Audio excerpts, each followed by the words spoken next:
அன்பான உறவுகளே, உங்கள் அனைவருக்கும் இனிய காலை வணக்கம். நான் உங்களுடைய உதச்சி கோட்டை விஜயன். அன்பான உறவுகளே, வாழ்க்கையிலே கடல் அலை போல கவலைகள் தினமும் நமக்குள் குவிந்து வந்து கொண்டுதான் இருக்கும். அந்த நேரத்திலே அந்த கவலையை எப்போதும் நிரந்தரமாக உன்னுடைய மனதில் நீ பிடித்து வைத்துக் கொண்டால் நீ படுத்த படுக்கையிலே படுக்க வைக்கப்பட்ட நோயாளியாக அறியப்படுவாய்.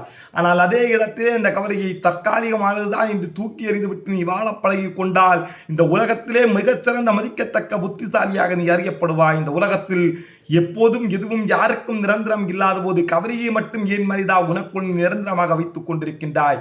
அந்த கவலையை தூக்கி எறிந்துவிட்டு முடியாது, தெரியாது, இயலாது என்ற எண்ணத்தை மாற்றி எறிந்துவிட்டு எப்போதும் முடியும், என்னால் முடியும், இந்த உலகமே இடிந்து என்னுடைய கால்களில் விழுந்தாலும் நான் என்னால் முடியும் என்ற எண்ணத்தை விடமாட்டேன் என்று முயற்சியோடு போராடிவார் மனிதா. உனக்குள் 1000 வழிகள் பிறக்கும், 1000 ஒளி இருக்கும், 1000 நல்ல சூரியன் உனக்குள் உதித்து உன்னை இந்த உலகம் மதிக்கும். என்ற உறவுகளே, என்ன நான் சொல்வது கட்டாயம் சிறிதானே.